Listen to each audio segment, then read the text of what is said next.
you very much. I'll call this meeting to order of the Senate Transportation Committee, and welcome to the last opportunity to get a bill out of here and up to the Senate floor. Please take roll for us. Kim, thank you. Senator Anderson, I'm here. Senator Furphy, Here. Senator McEwen, Senator Pappas, Excused, here. Senator Pappas, Here. Chairman Landon. Here. Well, committee, let's shake off the rigors of this afternoon and take a look at a couple of good bills here. The first one for our consideration is House Bill 136, inclusive ballot language. And Representative Yen, welcome. Tell us about this little House bill. Thank you, Mr. Chairman. Senators, appreciate being able to come in front of you guys. So House Bill 136, inclusive ballot language, is in the engrossed copy, it's a one-word bill. In the original introduced copy, it was a two-word bill. So this bill came to me by the way of a constituent. Constituent was working on her primary ballot to fill it out, right? And we had two candidates that were running a write-in campaign for town council. Both of those candidates were women. So she noticed, because she likes following instructions, that the ballot said, write his name in the write-in portion of the ballot. And she asked me, her representative, what can we do about this? And I said, I think this makes sense. We should fix it. So I brought a bill. Even though it's a small one, I still brought a bill because I think problems that we can solve are ones that we can fix. And so I bring before you this bill. So I think sometimes when we talk about statutory language, we do treat his as both feminine and masculine in statutory language. The reason that I thought this was worthwhile to bring, because this isn't statutory language, this is language on a form that people fill out. So for example, if you're filling out a marriage certificate, you'd write his name, you'd write her name. It would make sense, and it wouldn't make sense if you had his name and his name on the marriage certificate. For a couple that is being married with a woman and a man. So that's why I brought forth the language here. So we would have that fixed specifically in this one part of statute to solve my constituents' concerns. So happy to answer any questions from the committee. Thank you, Mr. Representative, Chairman. thank you. Well done. Senators, questions for Senator Anderson? Yes, Mr. Chairman, thank you. I see it just says the primary ballot of each major. That wouldn't work for the general election too? Mr. Chairman, thank you, Mr. Chairman. Senator Anderson, so there isn't a write-in spot in the general ballot. You can only become a general ballot candidate if you write in on the primary ballot. So that's the only location for a write-in. And so I did look at the other parts of all of our ballots, and I think this is the only part that has any concern. Other questions of the representative? I've got one, Representative Yin. Was there any thought given to his/her? What was the conversation on the House side, real quick on that front? Mr. Chairman, so when I went to LSO, my first thought was actually there as well, just because it felt like it flowed the best. LSO actually suggested the persons, just because in LSO land and statutory construction, there can mean plural. And so they were uncomfortable, but come third reading, one of the good chairwomen thought that there flowed better. And so the House decided to amend it. I think his or her name ends up being kind of awkward. I'm fine with there or the persons, but again, it's up to the committee. And I'm sure that any changes that you guys make, I can pull on the House side. My only discomfort, Representative, is exactly as you alluded to. It's plural versus singular, but it's good that you got it here. I mean, it's something we need to do, in my opinion. So, okay, anything else, committee, for Representative Yin? Is there anyone in the room who would like to testify on this little House bill? House Bill 136. Is there anybody? There's only one person online and no hand up, and so I'll close public testimony. Final thoughts, Representative Yin? The House corporations moved this bill in 4 minutes. I hope this is beating the House corporations. All committee. right, there you go. Committee discussion. What's your pleasure on 136? Moved by Senator Furphy, seconded by Senator Pappas. Anything? Question Any amendment? Okay, Kim, would you please take roll? Roll call vote for House Bill 136 engrossed. Senator Anderson, Aye. Senator Furphy, Aye. Senator McEwen, Aye. Senator Pappas, Aye. Chairman Landon. Aye. 5 ayes do pass. Thank you, Representative. Thank you, Appreciate Mr. it. Chairman. Thank you, committee. Okay, this, Good, Who's gonna floor that? Chairman from It's gonna be Revenue? tough to floor well, I'm telling you. we do, Geez, I don't it. know. I could volunteer, but boy, it'd take a lot of study and I'd have to. we do have a Senate. It does have a Oh, it does Senate, have a it does Senate? have a senator, Oh, by it God. does, it does. Yeah. There you go. Maybe he Thank, can thank have you, it. Representative. I happened to sit by him on the desk, so No, hit 'em we'll up. tag team him. Okay, thank you. Appreciate it, Representative. I don't know if he can handle it. Committee, the second bill for our consideration, ironically for me, brings us back into the liquor law world, which is where I was the last 2 years. House Bill 159, Liquor Manufacturer Regulations. Good evening, Representative Duncan. Welcome. Thank you, Senators. Tell us about House Bill 159. All right. House Bill 159, Liquor Manufacturing Regulations, this is a carryover from the days of Prohibition.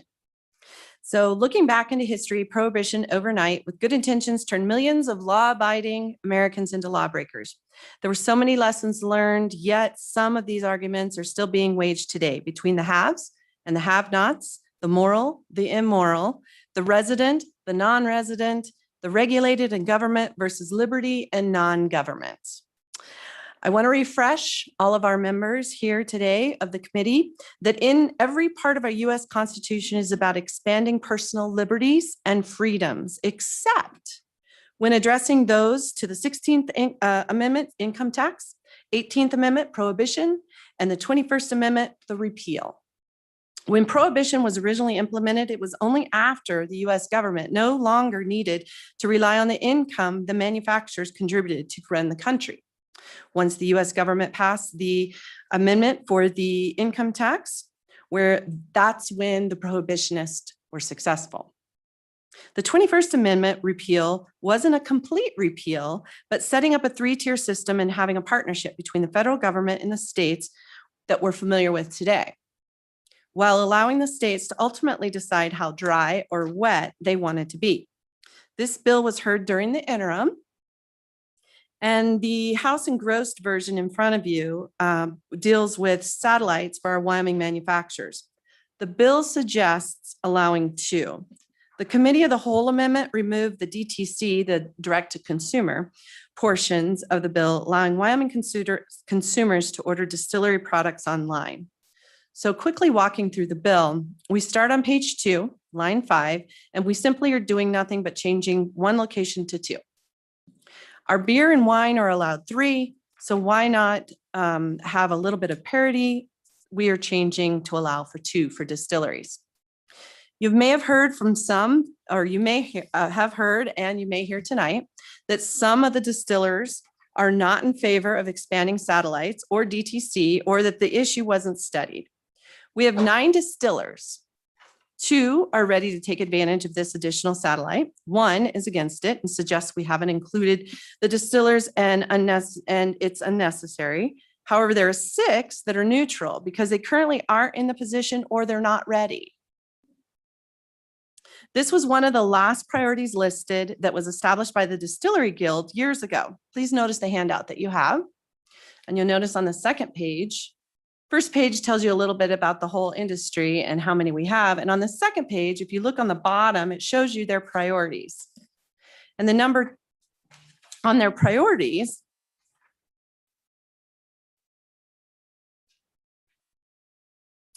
this was one of their last priorities listed that was established by the Distillery Guild. And so the Guild has already achieved number 1 and number 3, which leaves number 2. That doesn't mean that all distilleries will take advantage of the additional satellite. However, why do we as legislators want to limit, hinder, or favor one market or business model over another one? Some of our distilleries are ready, the others aren't, but it doesn't mean that they aren't going to be in the near future. I believe we are about free market and allowing economic diversification and keep the government out of the way of that market. Prior to the House amendment, I worked hard to see a compromise for all the parties involved. I'm asked often, can you really fix all the problems we see around us? And in this case, I believe we can. Let's stay out of limiting business and growth and allow our local control make these decisions and keep the legislature and lobbyists out of decisions of free market. And I stand for questions. Okay, thank you, Representative. Questions from the committee on House Bill 159? Senator McEwen. Does this mean if we pass, or Mr. Chairman, does this mean if we pass this legislation, income tax is going to go away? Representative. Well, Mr. Chairman, let me work on that. Great idea. Further questions? Senator Anderson. Mr. Chairman, so distillers are just doing liquor, not beer. Is that correct? Mr. Chairman, Go ahead, Representative. Senator Anderson, correct. Questions? Committee? Senator Furphy. Thank you, Mr. Chairman. Let me ask about these satellite locations. I assume the size would be restricted based on the community where they're putting the location, but I'm a little confused about that. Is there any restrictions? I don't think under our state law on the size of those satellite locations. Am I understanding that right?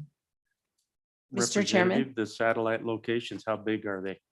I don't, Mr. Chairman, Senator Furphy and Mr. Chairman, I don't believe that we have any restrictions, but we may hear otherwise. But as far as I'm understanding, there is not. Senator Anderson. Mr. Chairman, I have two questions. Why are we setting that permit fee at $100 is first question. And then the other question is, the law allowed one satellite location for any of these distillers. Have they done that? Representative, go ahead. Thank you, Mr. Chairman.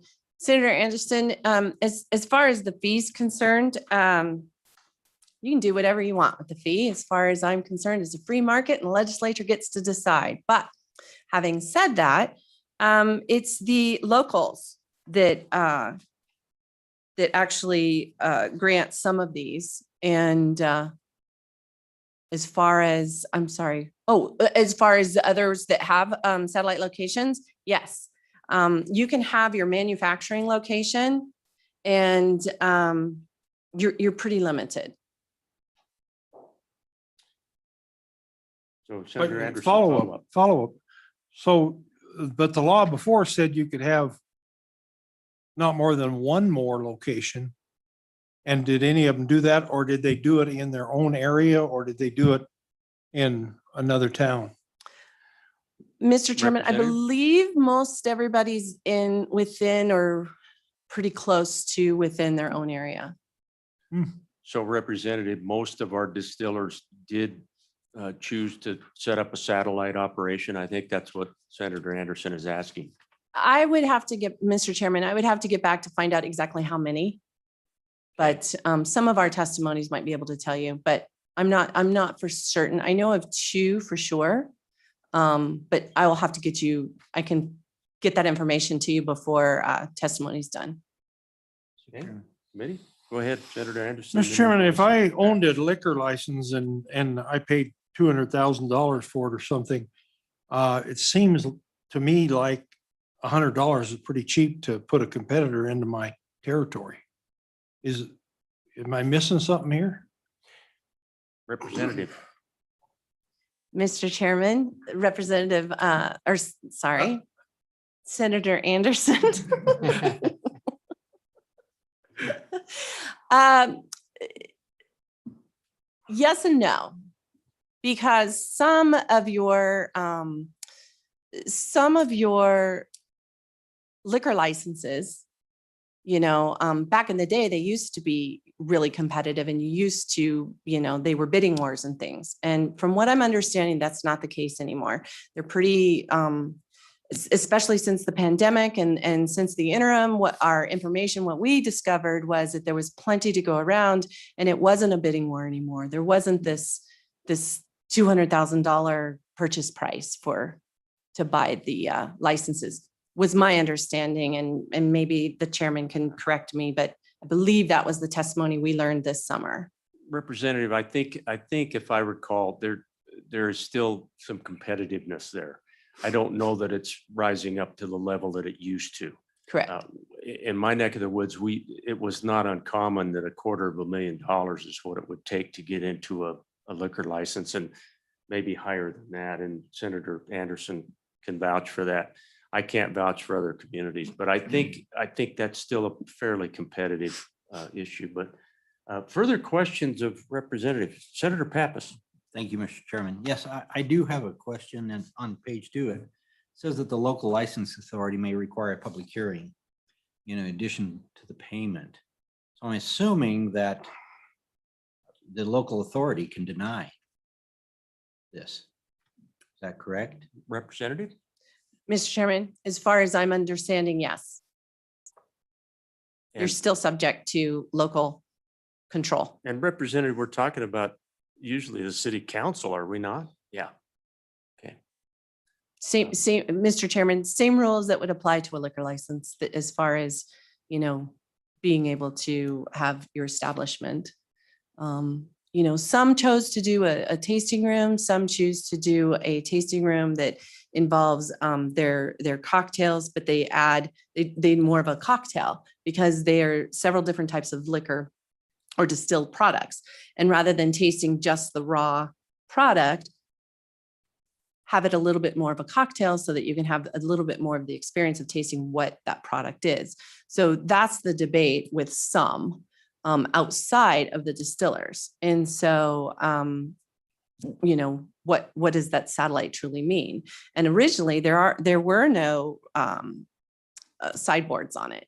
And so two, are interested in moving forward. Now, I will tell you, there's a lot of places across the country where these type of satellites become destination locations for, tourism, to attractions, and our attractions for different towns and different locations, just like the wineries in Napa. They have that whole row. They have different places all across the country, that have different Distillery Row and different places like that they actually have destination for, these types of things. And in the craft market has gotten so big that this is a big deal for a lot of people of all different generations that, it really could make a huge impact on our economy. Further questions? Yeah. Senator Pappas, go Yeah. ahead. Mr. Chairman, and I also see that, so if you get a satellite manufacturer's permit, you can sell the product online. Are there any restrictions on quantities or, you ship out of that place as well? Or what are the restrictions on a satellite location? Mr. Chairman, Senator Pappas, you can sell your own product, period. You can't ship it. You can ship it to the state liquor division, and then they can ship it out to the local stores and brick and mortars, but you can't ship it in state. I can't buy the product online. That was the other half of the bill that got stripped out. So the way the bill is, they're allowed to open another location of just their product and sell their product. That's it. Any other questions? Senator Anderson? Mr. Chairman, at these locations, do they sell food and shirts and that kind of stuff too, or just? a- Mr. Chairman, I don't believe so. As far as shirts and stuff, probably. I don't know. I've only been to one. Other distills that I've been across the country, yes, they've sold shirts and things, for their product advertising and such. But as far as food and things like that, like a brew pub or something like that, not that I've seen. I'm unaware of that. It's more of a tasting gift store and cocktail. Representative, I've been in one and I'm kind of a drinking guy, you know what I mean? Mhm. So I didn't order any food. I don't remember if they. I served don't it. remember either. Maybe they did. Further questions, committee? I have a couple.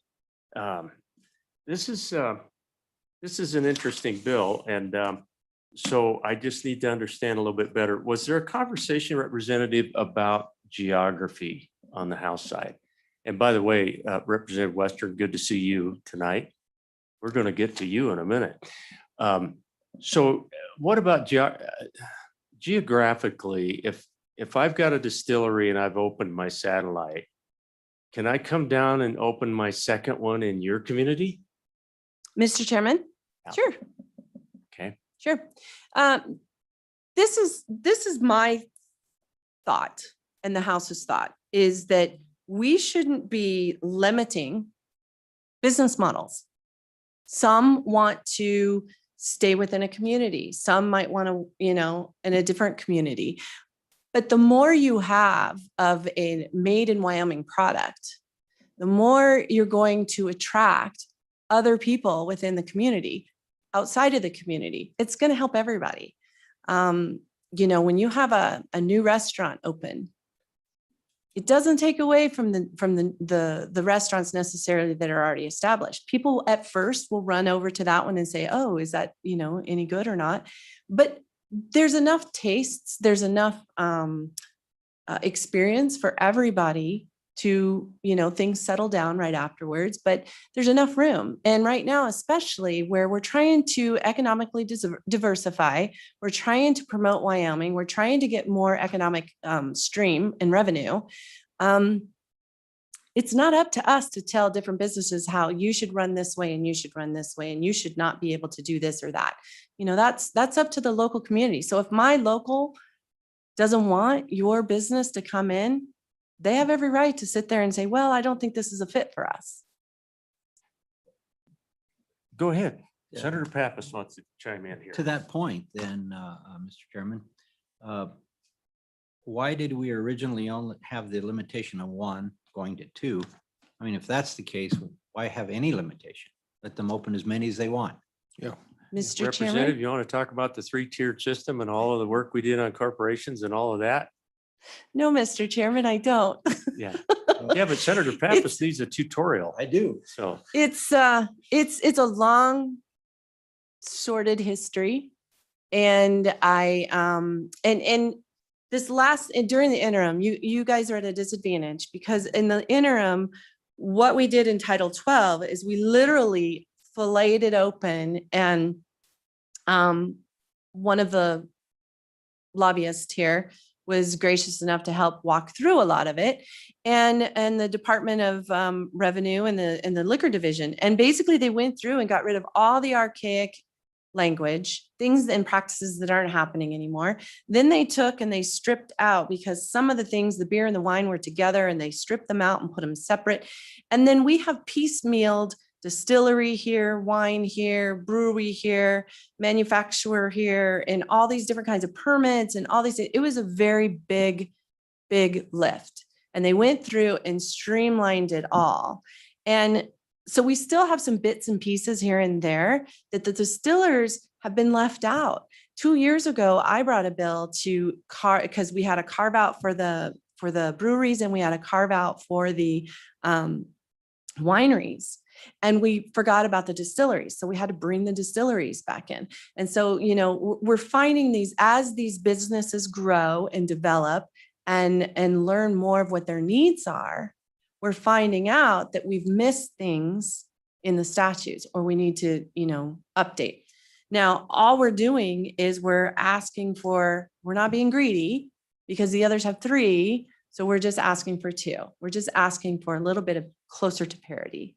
in the satellites. I don't know that I answered your question, but it's a big, No, I think Representative, I think that's really a pretty good characterization of a lot of effort went into that, and some people in the room Yeah. here tonight were a big part of that. And it is a tough lift, and we've got a delicate balance system, and it's a tough 3-tiered thing.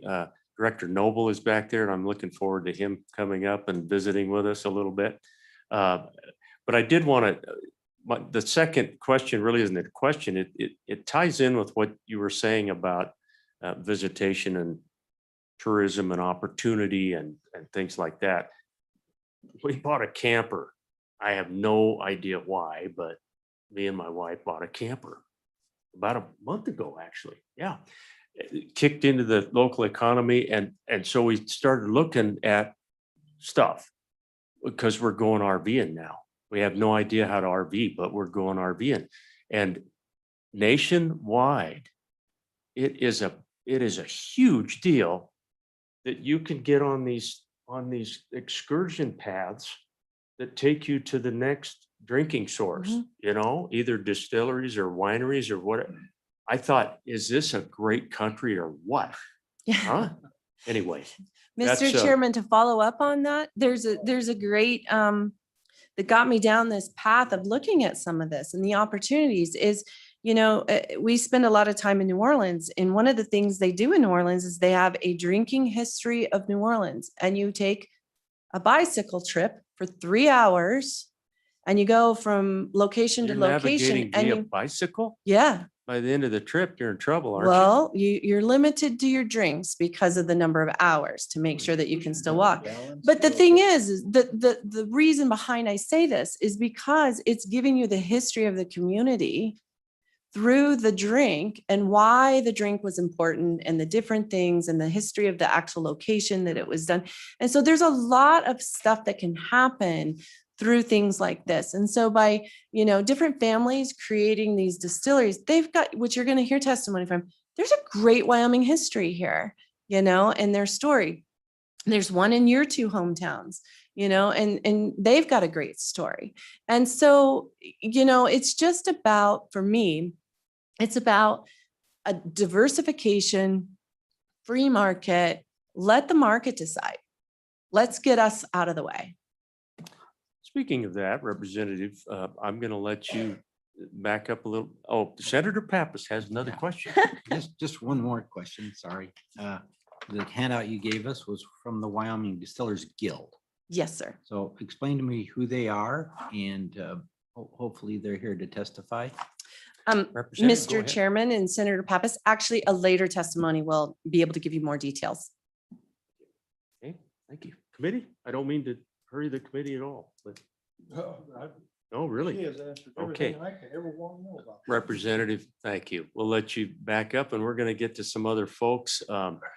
First off, Representative Weston, you want to testify on this bill at this point, or bring it home later, or you're welcome. Come forward. Thank you. Good to see you. Just tip your hat.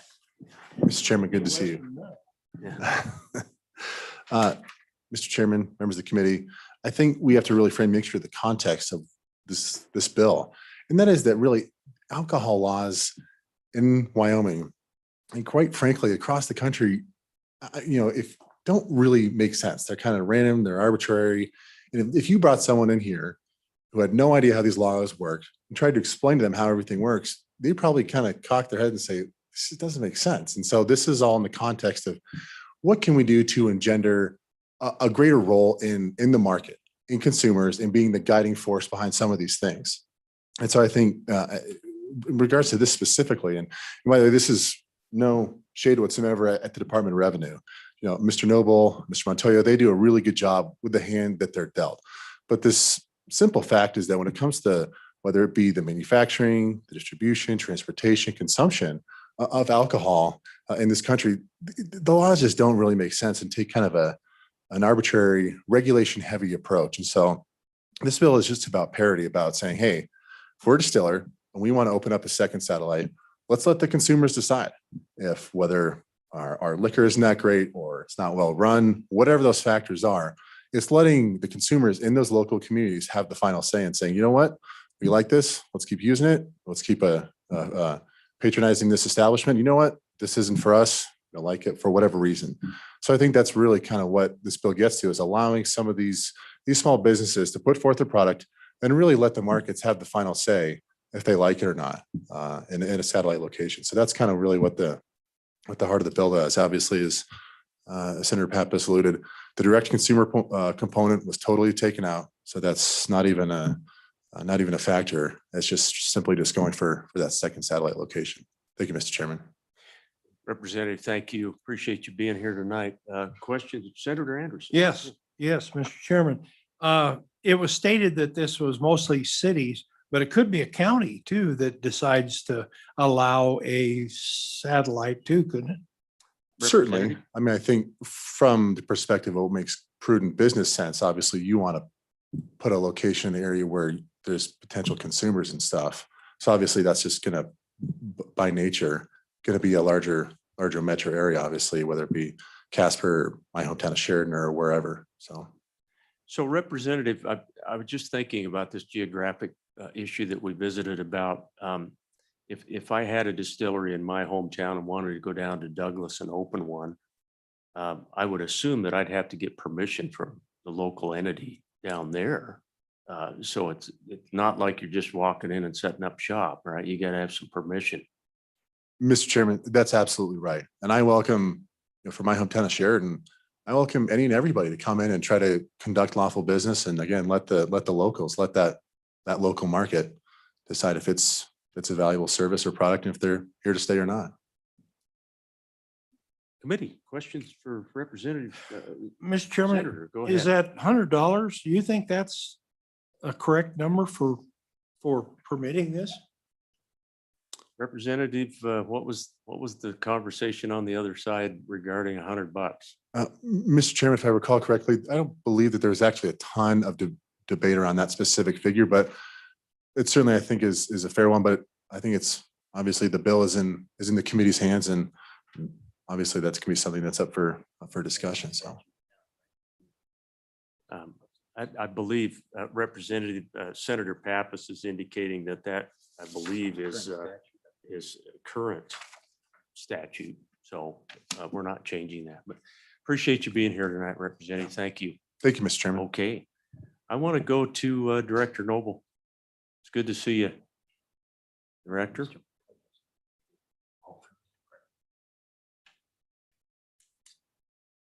Yeah, these liquor. Good evening, Mr. Chairman, members of the committee. I'm Dan Noble, Director of the Department of Revenue. Probably try to answer Senator Furphy's question about restrictions as it relates to a satellite location. Really isn't restricted by size, but when you think about it, you're restricted to selling only your own product. You cannot sell anyone else's. As the alcohol that you manufacture, you're restricted by that. You can sell paraphernalia. I've seen places that have, the little flasks and things like that will be monogrammed with their name on it and stuff like that. So there's a lot of things that can be sold outside of that. Been to several tasting rooms. None of them are very large. They're and they vary in what they offer and what they can do. I think the thing that everyone needs to get their arms around is, why do we regulate alcohol in the first place? It is a regulated product because it has a potential for harm.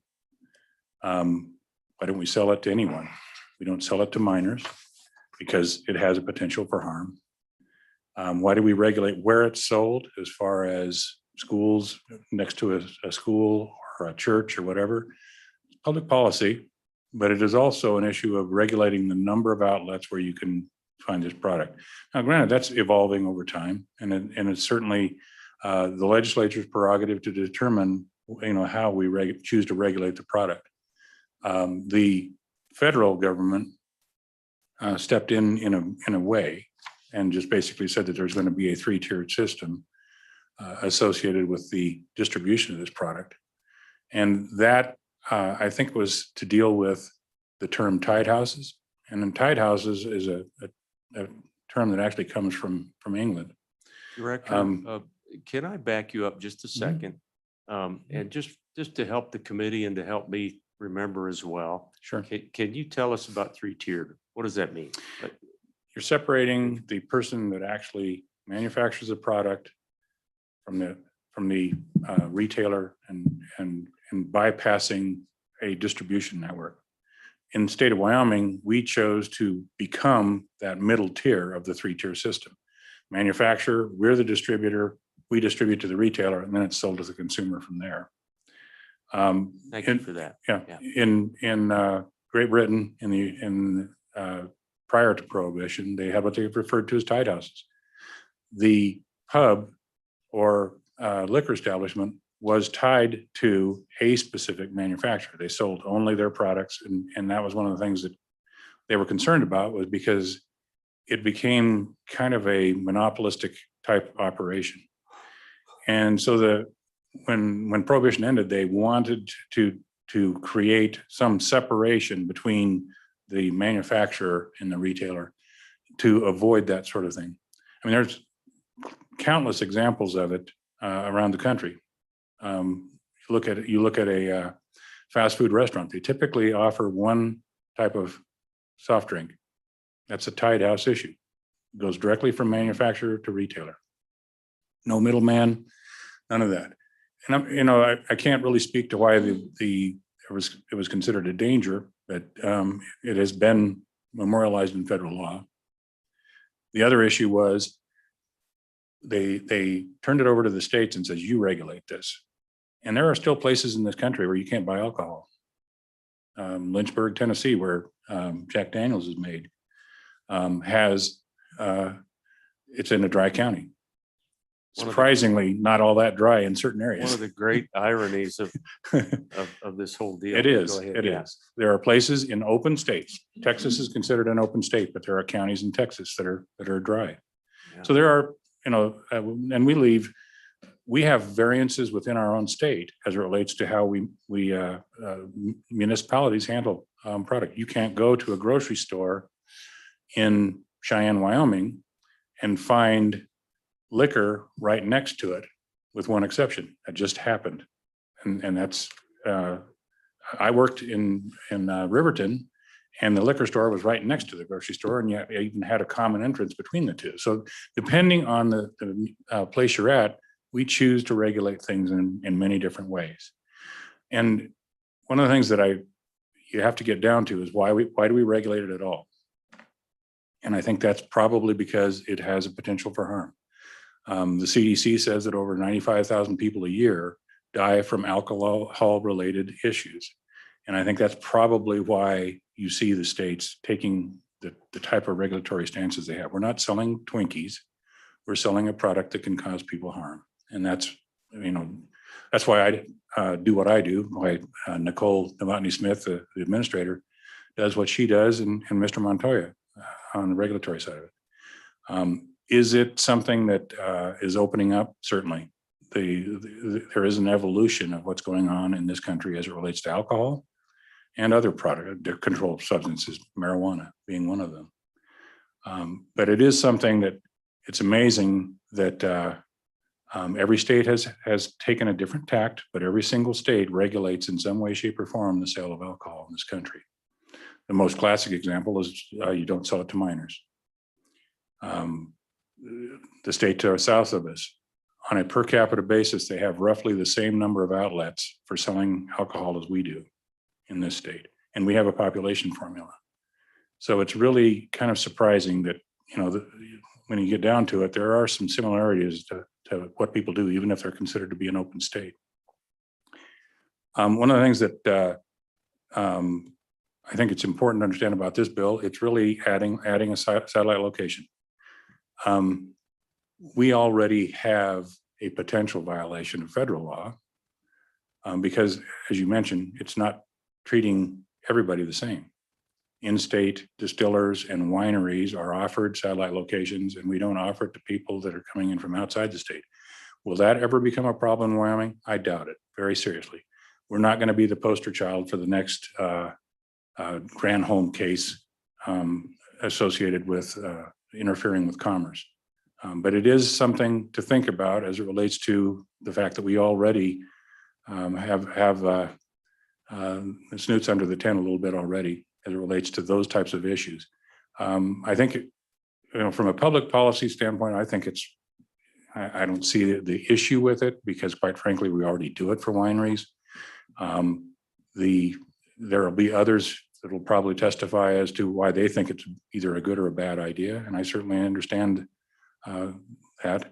The policy really is something that is left to the legislature. And with that, Mr. Chairman, I'll stand for some questions. Mr. Montoya with the Liquor Division has some testimony as well. And I think his might be associated with the language of the bill to kind of clean up some things. But with that, I'll stand for any questions you may have. We will get to Mr. Montoya, and I appreciate him being here on Zoom. And let me just say, Director Noble, before I go to my fellow senators here, we have some fun along the way. And this evening, I just want everyone to know that we were trying to keep this a little bit lighthearted, but certainly it's a serious thing that we're dealing with alcohol laws. And so I just wanted to make sure that everybody knew that. But really appreciate you being here. Thanks for kind of outlining where this has come from and where we are today. And so Senator Pappas, you had a question. Yeah, thank you. Just one question. The actual fee that's paid, does that, who does that fee get paid to? Is it to the local? Mr. Chairman, Senator Pappas, but it gets paid to the local licensing authority. And I believe that the fee structure is the same as it is for wineries that exist today. So it's identical to what they charge for winery permits as well, satellites. So no funds go to the state, Mr. Chairman? No. Correct. No, Mr. Okay, and Chairman. then. But go ahead, follow up- Senator. follow up. Absolutely. So just follow up on my earlier question to the bringer of the bill. Why have a restriction on the number of sites? Do you have a thought on that? Director Noble? Mr. Chairman, that is a legislative grace that is offered. One of the things reasons that it kind of gets restricted in not only in this state, but in other states, and really the restrictions are all over the board, believe me, as to what they allow. I think a lot of it has to do with, do you step into the shoes of the retailer if you start offering this across the entire state? And that also could become an issue associated with tied house issues, because now all of a sudden you've taken the middleman out. In the state of Wyoming, it's not structured that way. They have to pay that 17.6% markup, even if they're moving it to their own satellite or their tasting room, any of thit's types of things. It's a if the product is sold, the markup is paid just as if it came through our warehouse or not. Now, we allow, if a manufacturer is going to be selling or locating their satellite on site, we allow them to just report that and pay that tax to us directly rather than shipping it down to the liquor division and then having us ship it out right back to the same place. If the satellite is located away from the manufacturing facility, then it comes through the liquor division and then back out to the satellite with the markup being charged. So just to jump in on Senator Pappas's question, Director, because it fits right here, I was going to ask, do we lose anything in terms of what the state gets out of this product or this manufacturer of the product by opening another satellite? Do we lose our tax revenue or? Mr. Chairman, we do not. I mean, we charge the markup and the excise taxes on that product just as if it came through the warehouse. So it's identical. And that's memorialized in statute to make sure that happens. Senator Pappas. So if, based on what I just heard, it's maybe not wise to let them open as many as we want. Maybe that's not what I heard, but you can correct me if I'm wrong. Why even let them open one then?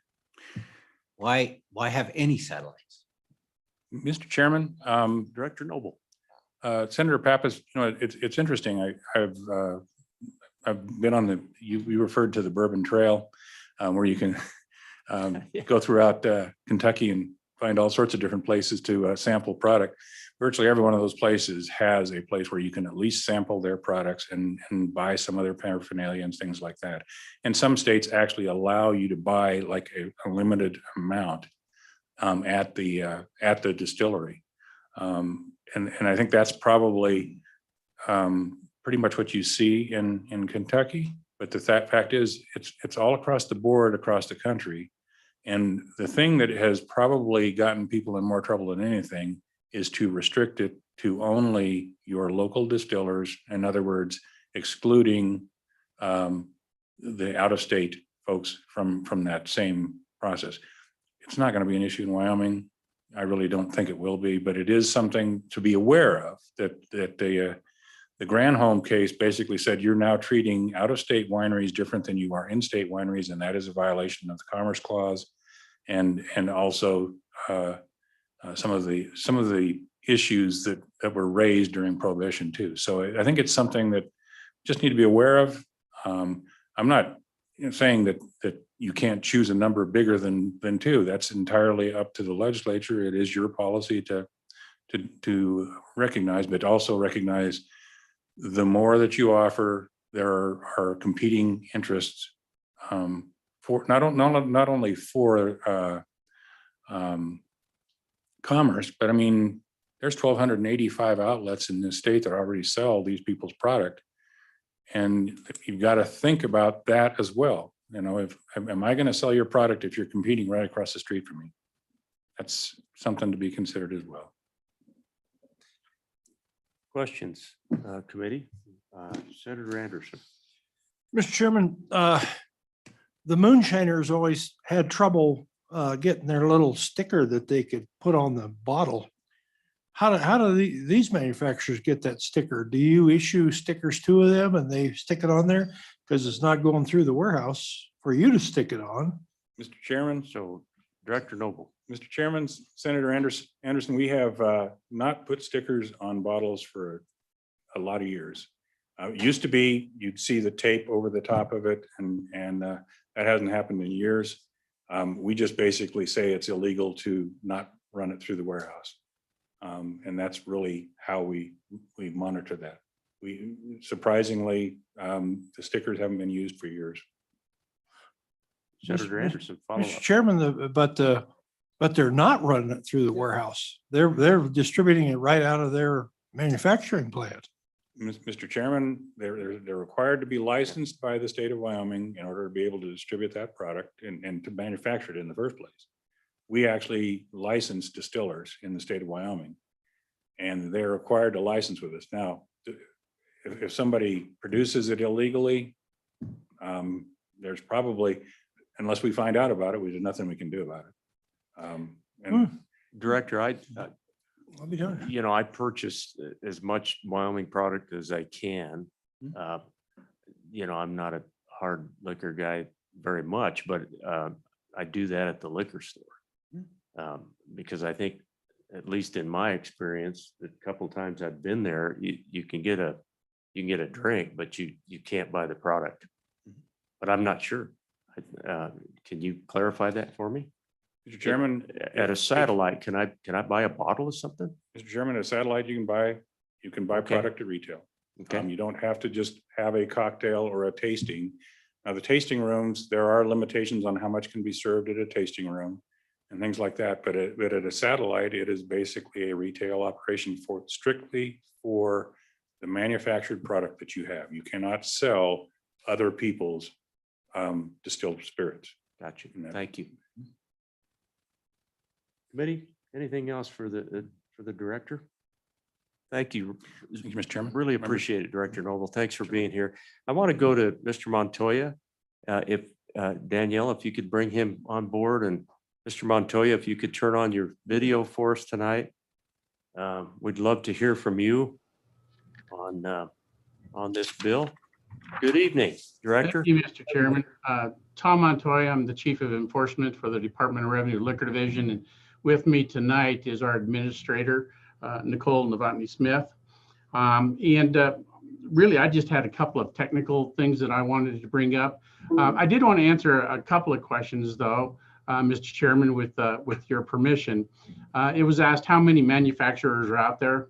And there are actually 12 licensed, and we do a monthly report called a census report of all licenses in the state of Wyoming. And we just finished one today, as a matter of fact.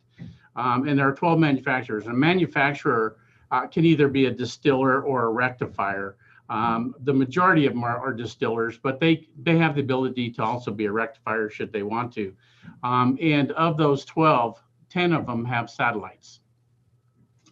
I know that Senator Anderson also asked about the $100. The way the statute reads is that the local licensing authority can charge up to, or shall not exceed is what it says, shall not exceed $100. So if a licensing authority wanted to charge $20 for a satellite, they could. They wouldn't be violating any law. The reason you see such a difference between the two, a retail license and a satellite license as far as cost, and I believe Director Noble explained that, they're only allowed to sell their product only.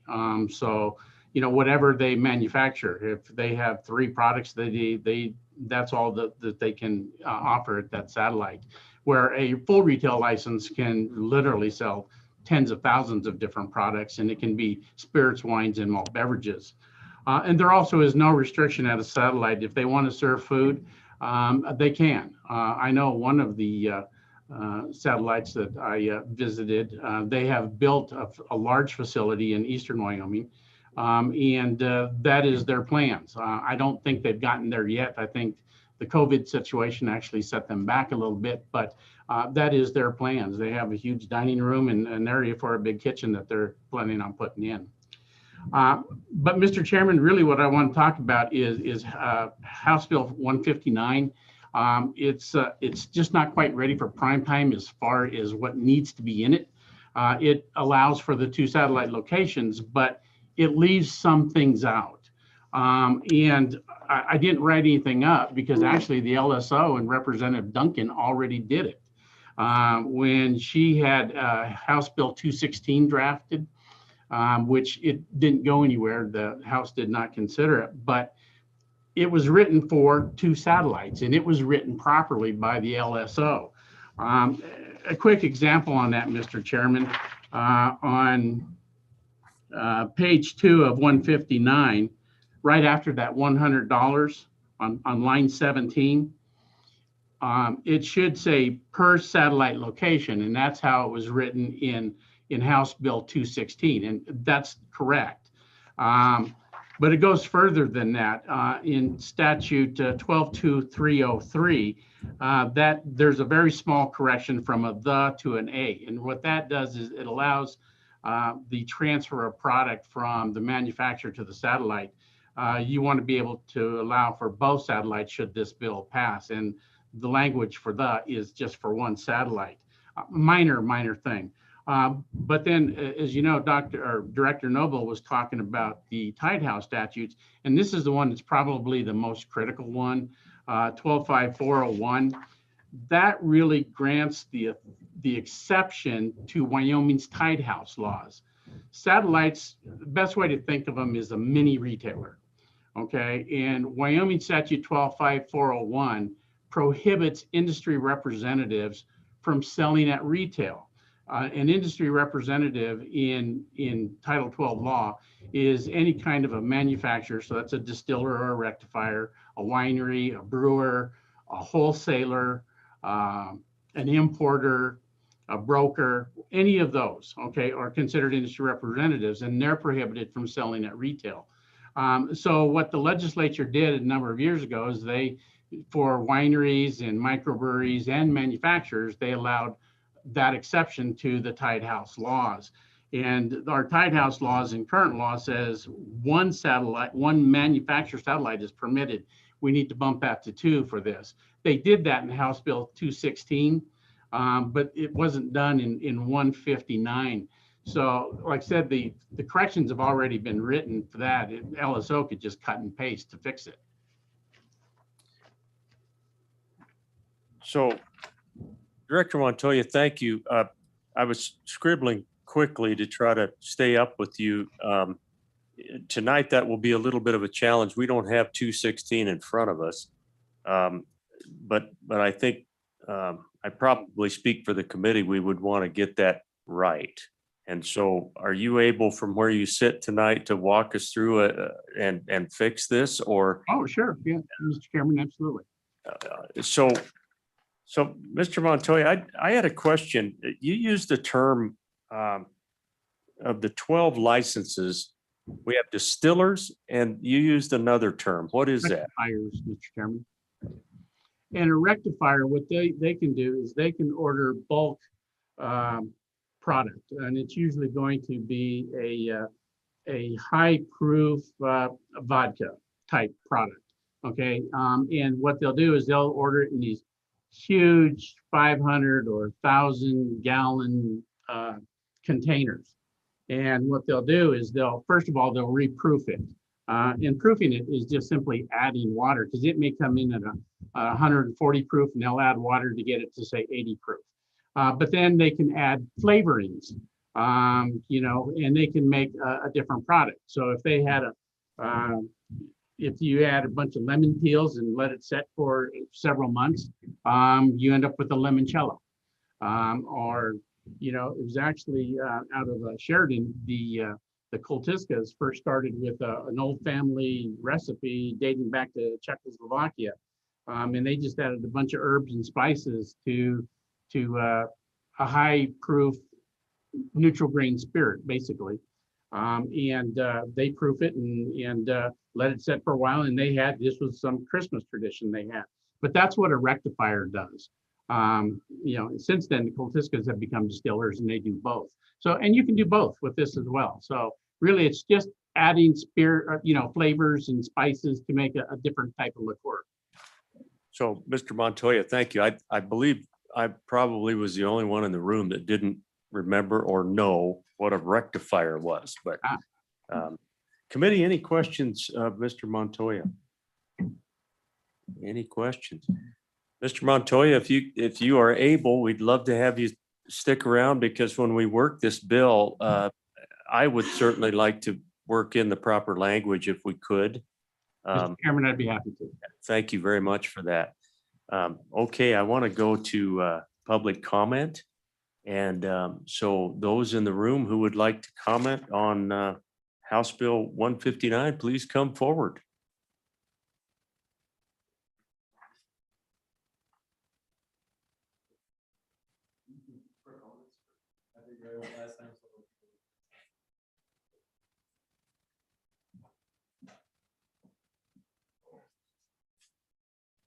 You could state your name for us this evening. Thanks for being here.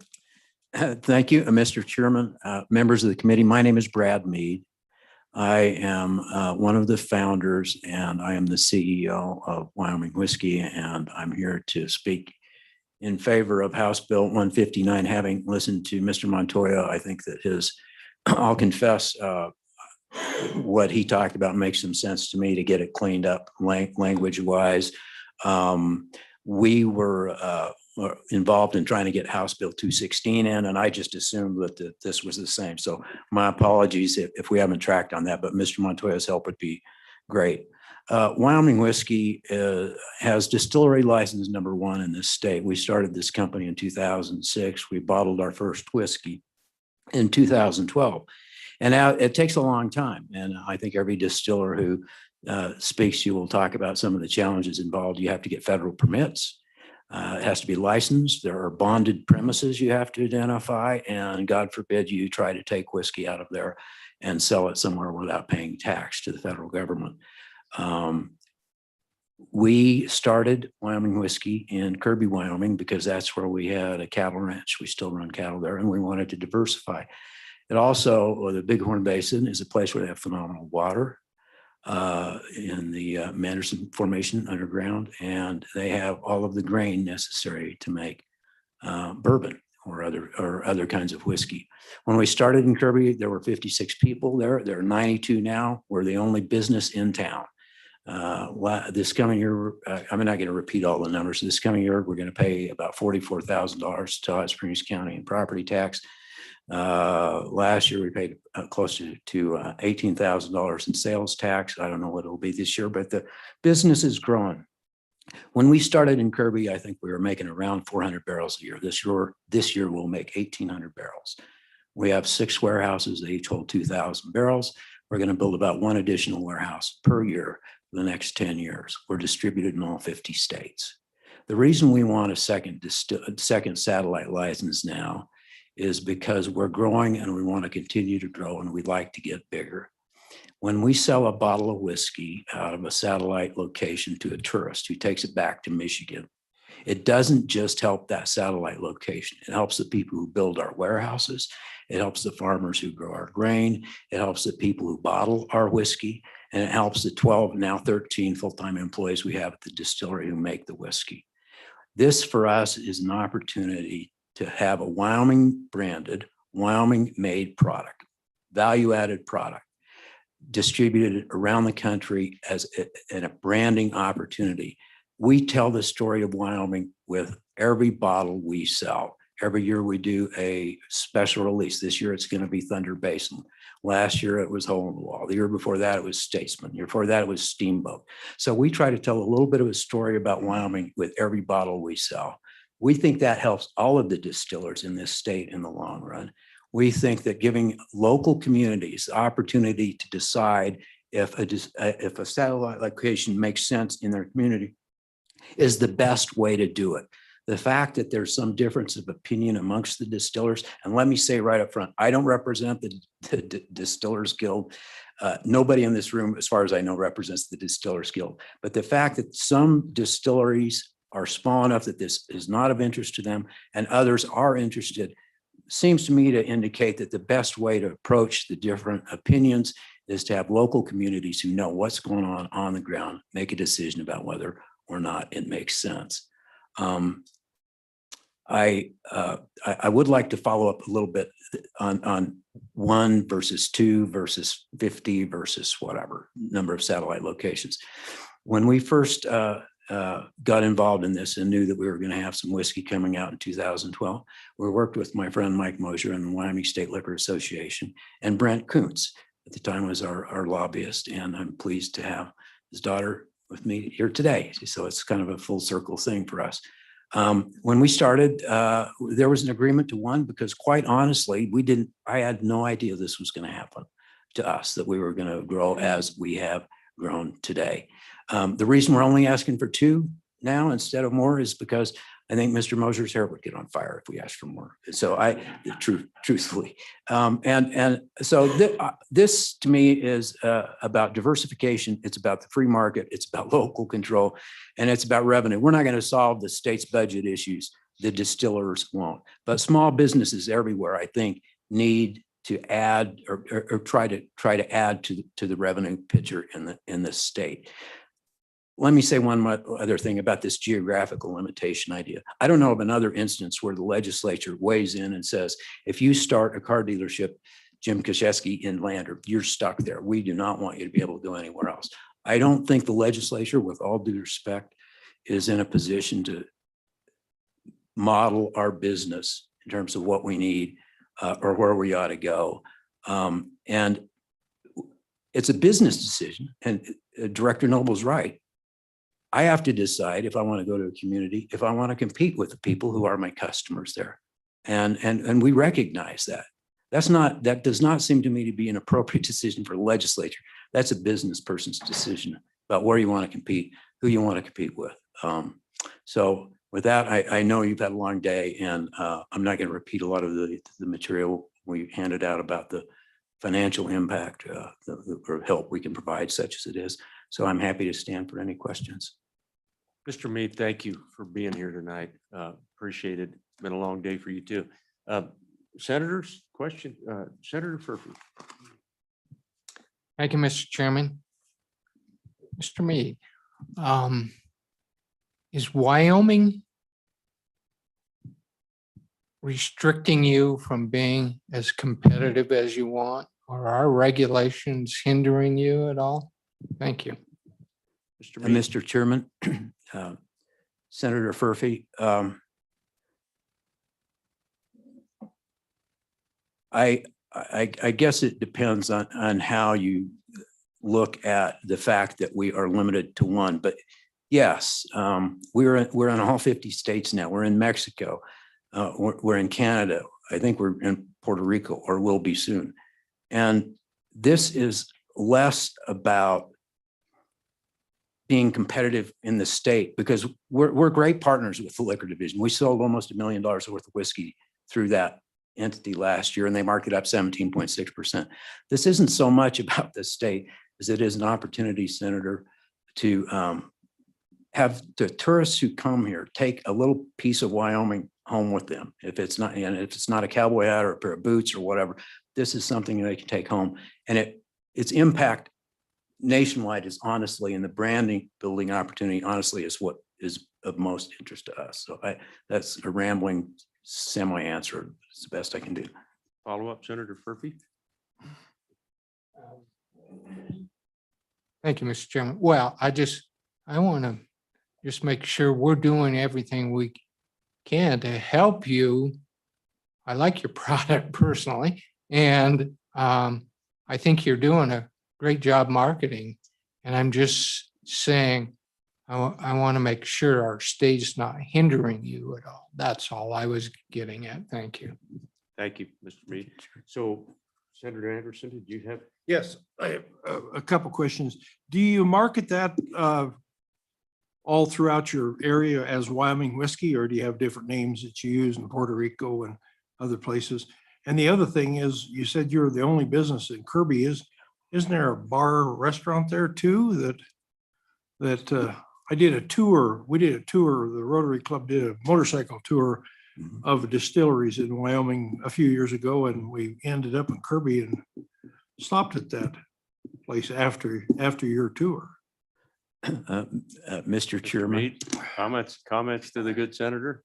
Senator Anderson, Butch's is gone. Oh, it is? Yes, Senator, Oh, and that was a landmark. Well, I've never been And to a world. there was an effort to replace it that hasn't worked out. I think one of the reasons that we're interested, honestly, in this, just having the number 1 satellite changed to 2 is because at some point we'd like to maybe have, this question came up, have a restaurant.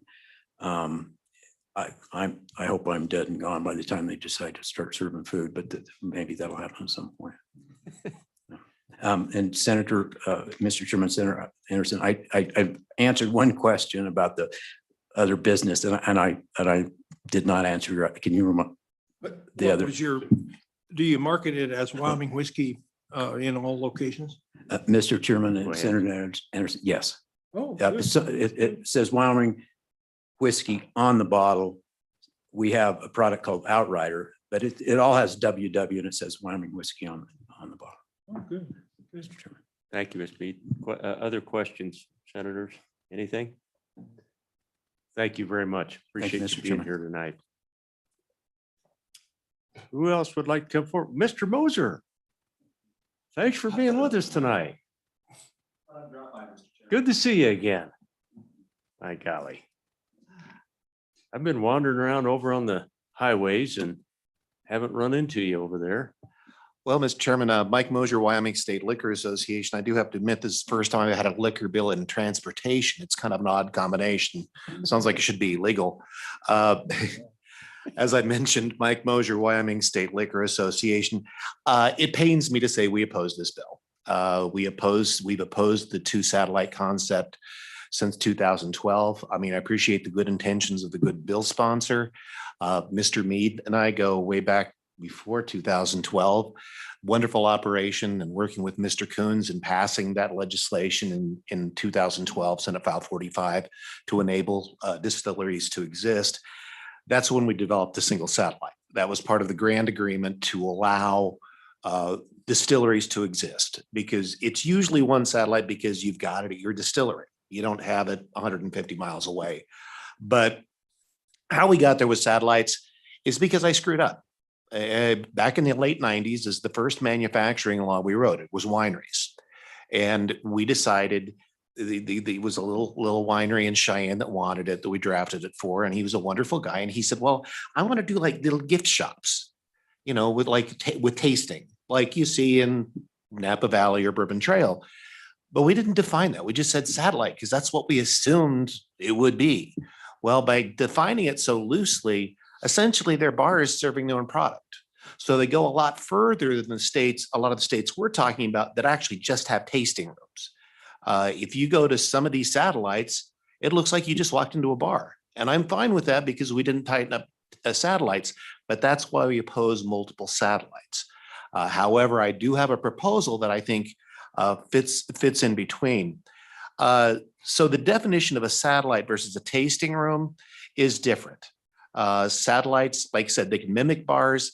A lot of tasting rooms in other states don't allow any for sale on-premise consumption. You can sample it, but you can't drink, you can't buy a glass. You can buy a bottle, but you can't buy a glass.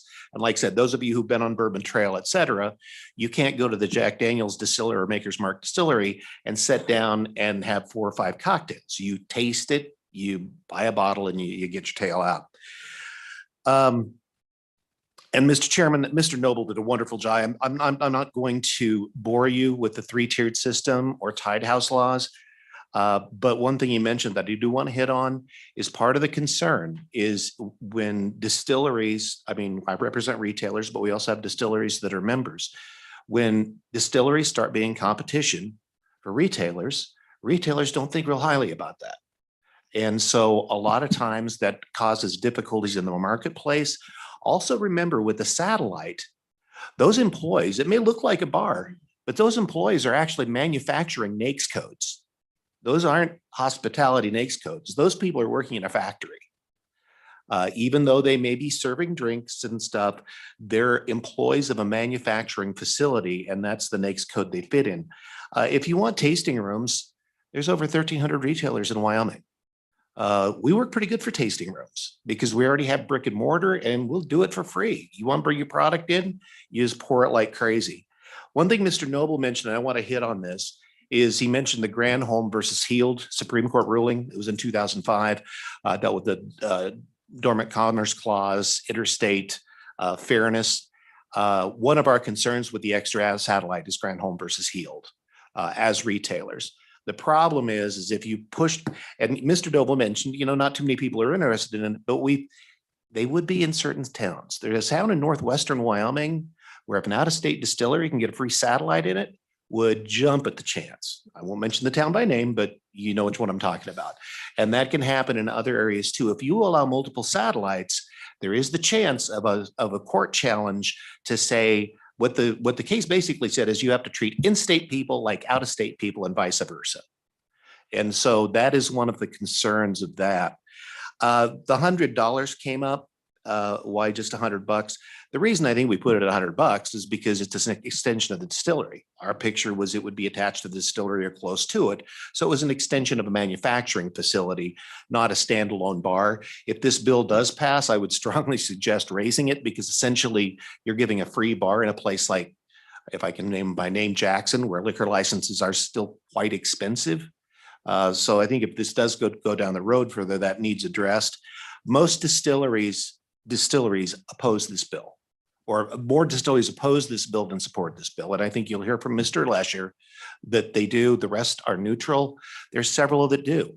And I would like to help them, the 2 distilleries that I know of to support this, but I think we can find a solution where everybody's on the same page. For example, in Laramie County, there's 3 distilleries and 2 of them actively oppose this bill because their concern is if you allow this, then you can open a satellite in the smallest town in Wyoming, smallest podunk town in Wyoming, and plop a satellite in the middle of Jackson or Casper or Sheridan.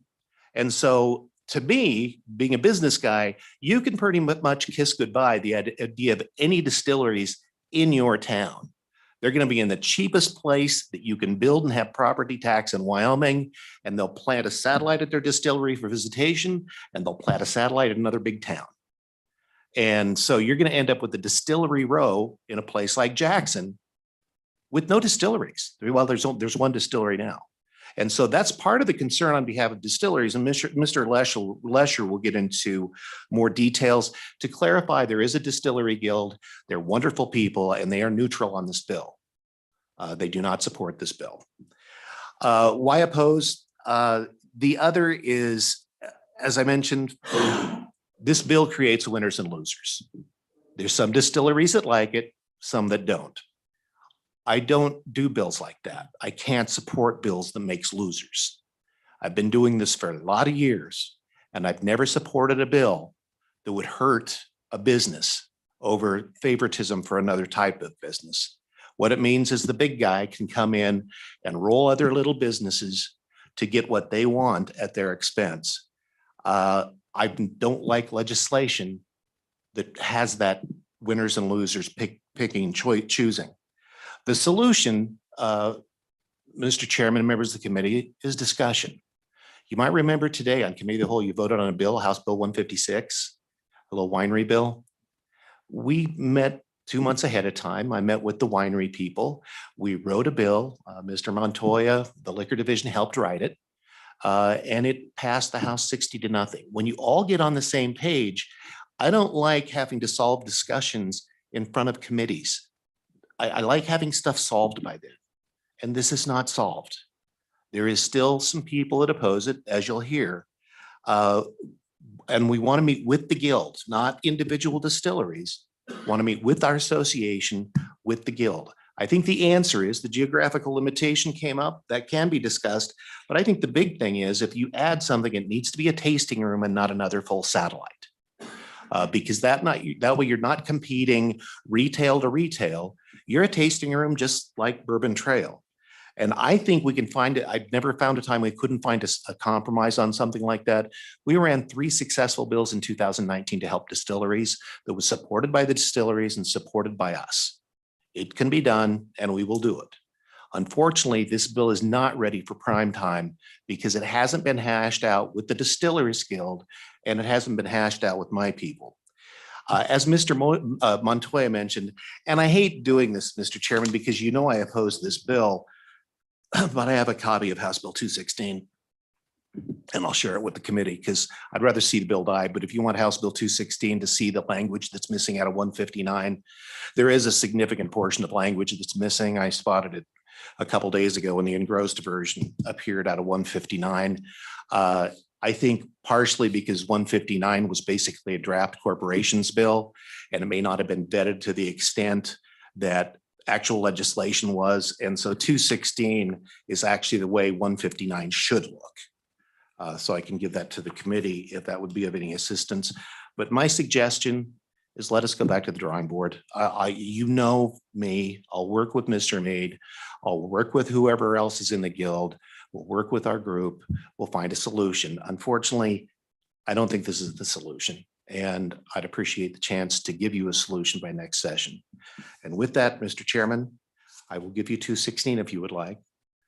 Free. And I'll be glad to answer any questions. Thank you, Mr. Moser. I would appreciate that. And You actually have an email. yeah, Well, then you got both. yeah. Thank you. Thank you very much. Questions, committee, for Mr. Moser? I've got a couple. So, Mr. Moser, I keep coming back to this notion of it's not like we're going to have these distilleries rolling into a community, right? I mean, the community has to, they've got to license these guys, right? I mean, it just. Mr. Chairman, I have yet to see a city council refuse a new business coming into town. And so if the city up in the northwestern corner gets a dozen applications for satellites, I'd be willing to bet that open all 12 of them.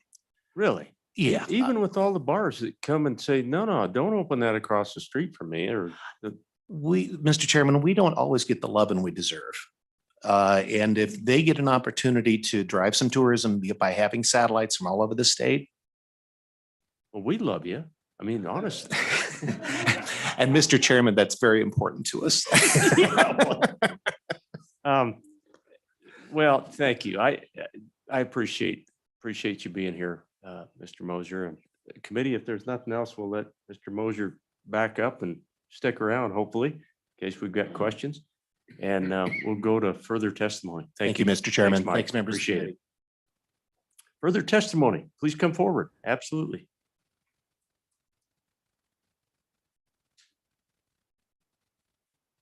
Hello, Senators.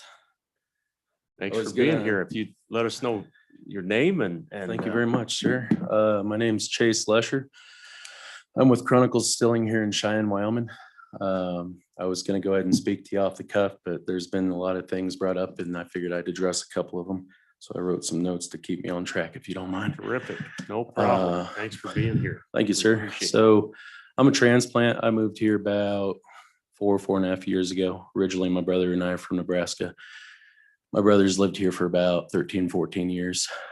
He came here through Sampson Construction, but we're both prior military. I was a machine gunner. He was a rifleman in the Marine Corps. Thank you for your service. Thank you very much. Appreciate that. I had a good time. I got to learn some cool stuff and travel to some neat places, so I don't regret it. But I just wanted to come here and say that we oppose HB 0159. And the main reasons is because we just don't feel it's fair, and I'll get to those reasons as to why. Like, we already have a primary tasting cocktail license that allows us to be anywhere in the state of Wyoming, which we've never agreed with, even when we got into it, even though we're new in this ballgame, and we brought it up to people. And then now, because of this issue, there's more people that are starting to realize why it's a bad thing, and we might try to get it amended later in the future. But as far as this bill goes, we didn't know about this. This was brought up without our knowledge, without all the distilleries being talked to ahead of time. Representative Duncan presented this bill, as far as I know. March 1st is when it came up that I know of, as far as on the website and everything. March 2nd, we had an emergency Wyoming Distillers Guild meeting to discuss it. And in that meeting, everybody seemed like they didn't know anything about it. Everybody was kind of trying to figure out, hey, why is Representative Duncan pushing it? Does anybody know anything? Nobody knew anything, supposedly. So we all voted to remain neutral as a guild. But we all decided, we said, hey, everybody's allowed to pursue their own interests for or against on the issue. And so then that day, we started scrambling, trying to figure out what was going on and how this came about. We know now, after the House committee testifying meeting, we know that 2 distilleries did know about it, Backwards Distilling and Wyoming Whiskey. And Wyoming Whiskey in that testimony has made it clear that they want to put their tasting room in Jackson Hole, Wyoming. At that meeting, they said that they testified, Mr. Mead testified that he wanted to get product to lips. And it makes sense. I've talked to him. I understand where he's coming from. As a business position, I understand it's lucrative. It's a big town with rich people, famous people that come in all the time. Marketing, it's smart. You're going to sell a hell of a lot of cocktails. You're going to sell a heck of a lot of bottles. And when they go back to their hometown, anywhere in the United States or the country, they're going to tell all their rich and famous friends, hey, Wyoming Whiskey, I had a great time there. Well, the problem I have with that is we all choose to start a business where we choose to start a business, Senators. It doesn't matter what state you're in. It doesn't matter what business you're in, whether it's an antique store, packaged liquor store, distillery, doesn't matter. We choose to start a business based off either our passion and love for the area or the risk, the finances that we have available to us at the time and the risk of getting started in that area, or a combination of both, or things that we're not thinking about. Okay. So my brother and I, we decided to take the risk and get started here in Cheyenne, Wyoming, because this is where he's lived for about 13 or 14 years. And we were lost. When our parents died, we didn't know what to do, and starting a distillery sounded fun. So when I brought it up to Aaron, I said, hey, how about we start a distillery? And he said, yes. And then I was shocked. And I said, oh, well, I didn't actually think you were going to say yes. Okay, I guess we're starting a distillery. So then I went to the Wyoming Liquor Division and I asked Tom and Montoya and Kelly Hunt, I said, hey, so that was on a Saturday or Sunday. Monday, we went in and to the Wyoming Liquor Division and said, we'd like to start a distillery. How do we do it? And they go, we don't know, but here's the state paperwork when you get done with the federal paperwork. And so then we went on a journey learning from Backwards Distilling and Jackson Hole Stillworks and others, how the paperwork works, and everybody's friendly. We're all friends. Even though Backwards Distilling and Wyoming Whiskey oppose us on this, I'm good friends with Backwards Distilling. Love them, always will. Amber's an awesome person. The only problem is this was not discussed with all distilleries ahead of time. And that's a big issue with what I'm trying to get through to all of you, is I don't want this to get passed until all of us had had a chance to discuss it. Because currently Representative Duncan was up here and she said that I thought there was 8 in the Distillers Guild. I guess there's 9.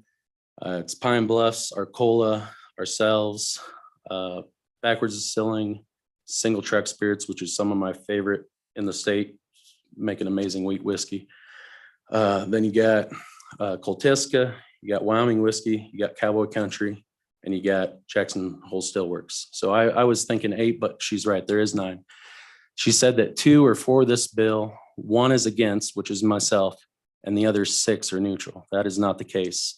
And if she had actually done her research and reached out to everybody to discuss it, like what should have happened, just like with any bill, any parties involved that are affected by this should be involved. Well, with all due respect, I do have to say that we don't always reach out to everybody in a given niche of a market or anything like that. So some of Yes, that sir. responsibility is Yes, ours. sir. Yeah, thank you But go very ahead. much. I'm new to this, so Sure. I'm no learning a problem. heck of a lot real quick and I stumble a lot. You're but, doing fine. Go ahead. So what I want to say is right now it's Chronicles Distilling, Arcola out by Carpenter, and Coltisca, the brothers up in Sheridan. We're the ones that are against it as of right now. And we all kind of feel the same way about the tasting rooms and a locality restriction, but we haven't had a chance to discuss it, especially the second one. So all 3 of us, we would love that it gets put on hold until all 9, there's actually 12, like Mr. Montoya said, but 9 in the Distillers Guild. If all 12 can get talked to, cool.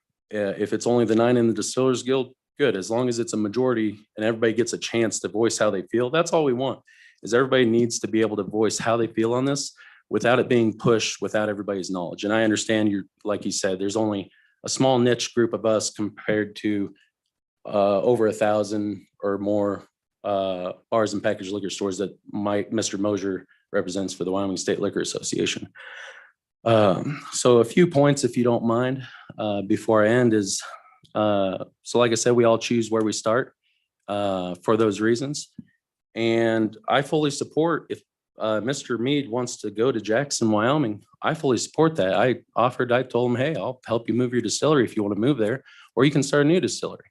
I don't think it's right that you can have a business wherever you chose to have it, middle of nowhere possibly, and then put it somewhere else completely different just for the pure profit of the nature. Thermopolis, he talked about tourists. Thermopolis is 16 minutes away from Kirby, Wyoming. Jackson is 4 hours. You got plenty of tourists in Thermopolis. What's wrong with tourists in Thermopolis versus Jackson? And moving on, Wyoming whiskey, it is a very proud Wyoming product. I own a bunch of it as well at the house. I love the Statesman. I love a lot of their products. I have them. I've got no problem with it, and I love that they're a Wyoming-based product. But they're partnered with Edrington, and someday, who's to say, they're growing quickly. They're getting big like Jack Daniel's someday. A lot of businesses nowadays sell out. They get bought out by products. An example is Jim Beam. Jim Beam is no longer an American-owned company. It's owned by a Japanese corporation. That's how a lot of these big companies eventually end up getting bought out. We're small. We can't afford lobbyists. We're just coming to you trying to ask you if we can all discuss this. We can push this off till next legislative session when we've all had a chance to discuss it. And I guess that's about it. There's a few other things like protectionist. Protectionist is a word that's been thrown around in the past month. We are not protectionists. We fully welcome and know that there will be distilleries in Cheyenne and Jackson and all these other places someday. Start there. If that's what you want, start there. All about it. In fact, we've given information, just like we got information to get started, to other people trying to get started in Cheyenne. We just love socializing people. Aaron and I have been told by people that we'd probably talk to a fence post just because we like to socialize. So we don't care. We're not in this to get rich. We just want it to be fair and what's right. So that's all I guess I have to say. We just ask that it not get passed until we have time to talk about it for next year's legislative session. Mr. Lesher, you did a great job. Thank you, sir. Appreciate you being here. Senators, questions for Mr. Lesher? So I do have one. Yes, sir. And I tell you what came to my mind during your testimony. So really, what we would be doing is telling somebody to slow down and wait for everybody else, right? I mean, that seems counter to me on a business model. I mean, I guess if you're the right, sir. roles were reversed, I'm Mhm. wondering if I was sitting here saying, Yeah. no, you have to wait. Mhm. You know, you guys are going great guns and Mhm. away you go, but Yeah. you got to wait for those guys to catch up. Mhm. What are your thoughts about that? My thoughts are we don't have the population. Some people grow faster than others. I understand. My main thing is we all just want a fair chance to have our voices heard on this issue. Doesn't matter if you grow, we fully support anybody who grows faster than anybody else. Doesn't matter. But we all need to have our voices heard. And you're right. Maybe we should keep our ear to the ground a little bit closer. But as soon as we heard about it March 1st, we did have an emergency meeting March 2nd to make everybody aware. And so that's my main point. We don't care who grows faster than the other. The main thing is if they want to start their distillery somewhere, move it there or start it there. Don't play the game. And not only that, but let everybody's voices be heard on the subject. That's all we want. So if you gentlemen don't mind, we would love for it not to pass. So that way we have time to talk about it over the next year. And then we can push this next year if a majority agrees upon it. And if a majority agrees upon it, I won't argue against it. I'll support it if a majority agrees to it. But I'm against it for the reasons why. Okay. So thank you, gentlemen. If you have any questions, feel free to Any ask other me. questions, committee? Anything? Okay, thank you. Thank you, Mr. Fletcher. Chairman. Good job And tonight. thank you, senators. Thank you very much. Okay, anybody else like to testify on this bill before we go to the Zoomers? We got the roomies and the Zoomies. 159. Okay, let me. I know who that is. Let's let Miss Pollock into the room tonight. Amber, if you turn on your video and welcome. Good evening, Mr. Chairman and committee. You hear me okay? We sure can. Fabulous. Thank you so much for your time on this tonight. I know we're getting late into the evening. First and foremost, I just want to say that my goal this year and every other year that I've been coming to the legislature is to work towards a reality where Wyoming is the very best place in the country to open and run a distillery. And I will say that to you tonight. I will say that to you next year when I come to talk to you. As you know, I have been coming to you for years to try to make the regulations in Wyoming work for our industry, to chip away at some of the outdated regulations that you've heard mentioned many times tonight, to create a reality where distilleries can grow and thrive as an industry in Wyoming. I think it's important to note, I'm speaking in favor of this bill, as you know, I should say as well. And I am from the industry. I run a distillery in Casper, Wyoming. In fact, my distillery is in Mills, Wyoming, and my tasting room is in Casper, Wyoming. These laws that I'm mentioning are evolving, and they're evolving all across the country. This is not a conversation that's happening just in Wyoming. Similar conversations happening all across the country because the distilling industry is growing. It's growing rapidly, and states are trying to make way within their statutes for that growth. And in my estimation, Wyoming is sitting somewhere in the middle in terms of how friendly our laws are to distilleries. And it's really kind of been that way since we came into the industry in about 2014. We're not the most restrictive state, and we're not the most friendly state either. For me, I'd like to see Wyoming leading the pack, getting closer to that less restrictive side of things, and become a place where we really are one of the leaders in terms of how we treat this industry and what type of growth we're seeking in this industry. And in terms of this item specifically, there is room for improvement. We are not the most restrictive state in how we treat tasting rooms, but we're also not the least restrictive state. And even if we pass this bill and create a second satellite, we will still not be anywhere near the least restrictive state when it comes to tasting rooms. But it is the type of step that a number of Wyoming businesses need to take their businesses to the next level. So that's why we're asking for 2 tonight, is because that's where there's a number of businesses that are at that stage and want to be able to take that next step to grow their businesses. Because we actually did talk about this in the interim with the Joint Corporations Committee. And I know that this bill got shuffled to the Senate Transportation, so a number of you were not involved in that interim discussion.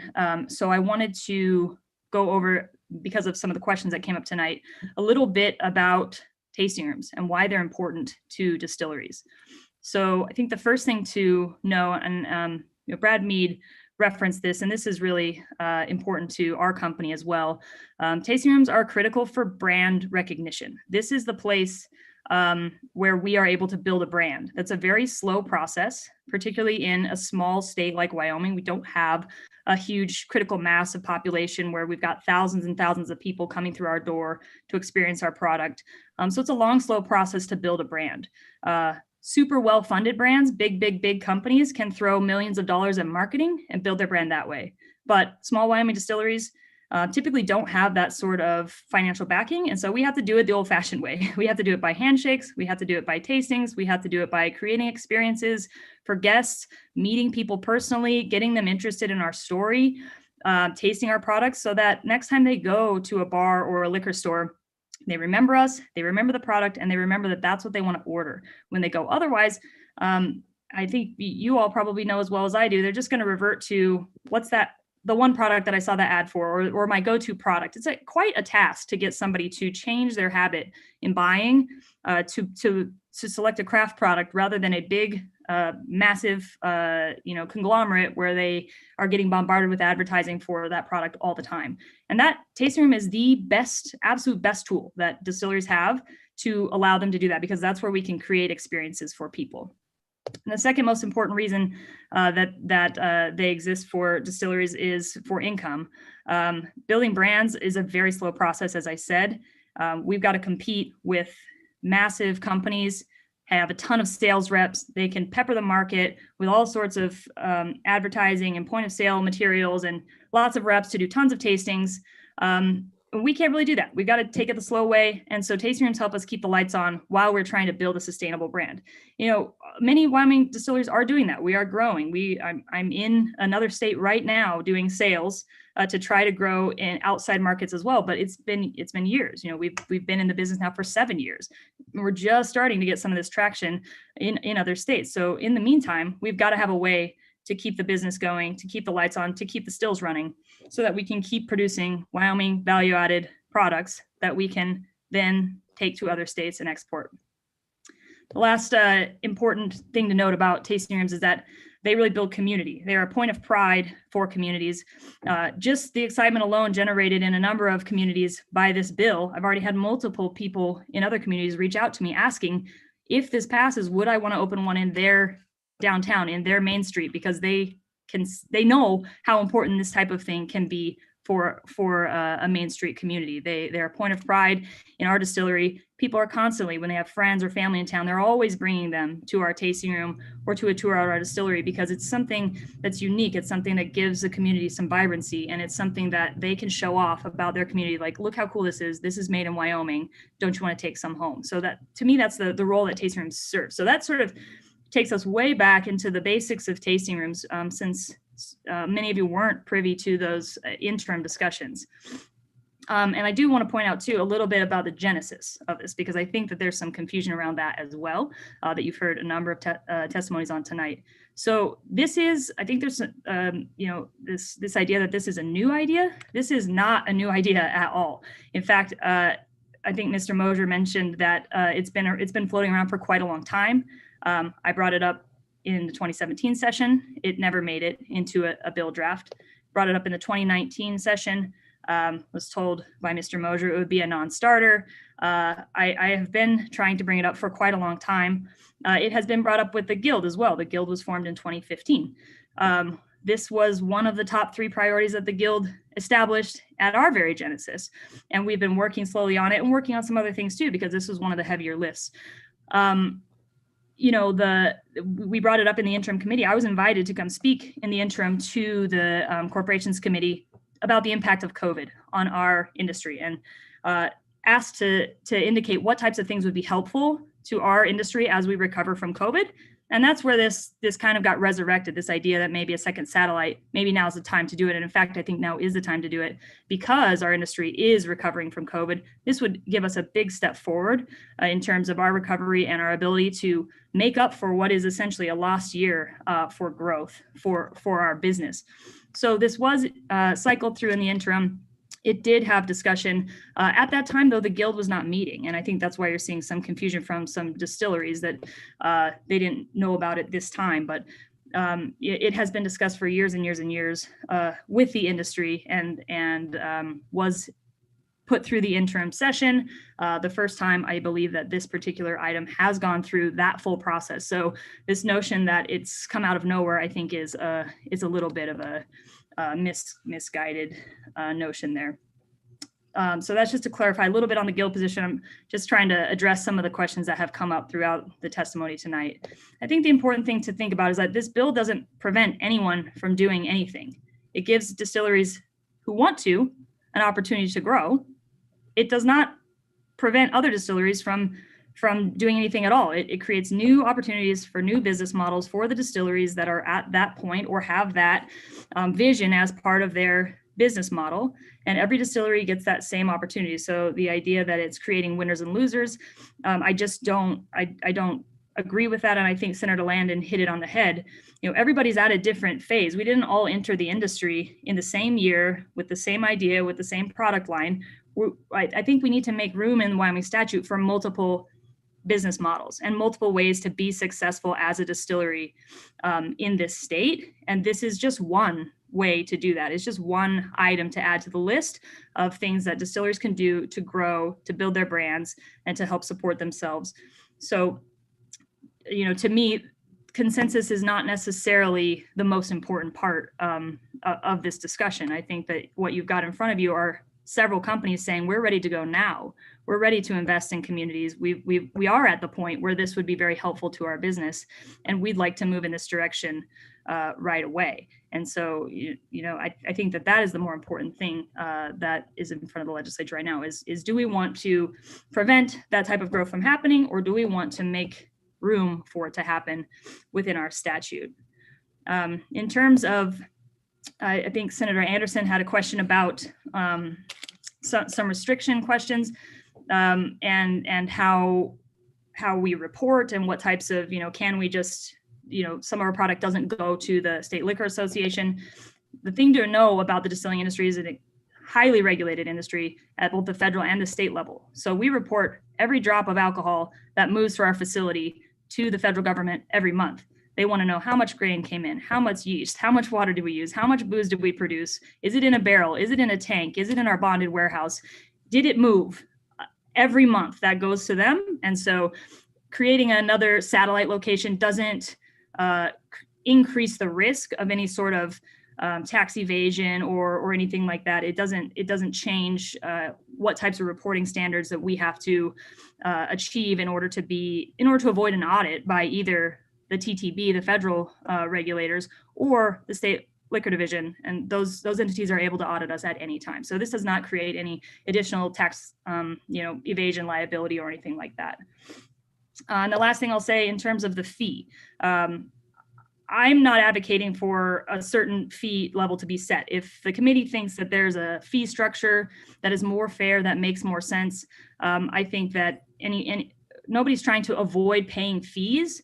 And this notion that, you know, retail liquor licenses cost $250,000. Well, so does a still. And I can only sell what I have distilled myself. So while I didn't pay that for a license, I certainly have plenty that and more invested in my business to be able to run the type of operation I run. So it's not like an easy way to somehow get a bar. That's not what we're trying to get at. We're trying to create a Wyoming-made product, and we're trying to create opportunities for ourselves to build a brand around those products. And so, that's what this bill helps us do. That's what we're asking of the legislature. And for that reason, I ask you to support this bill tonight. And I would be happy to answer any questions that you might have. Thank you, Ms. Pollock. That was a lot in a fairly short period of time. Really appreciate you running through all of those questions and providing some answers. So committee, anything for Ms. Pollock? Okay, Amber, thank you. Appreciate you being here. Thanks for your patience as we got through the folks in the room. It doesn't look like we have anyone else in the waiting room on Zoom. But Danielle, if we do, maybe you can alert me to that.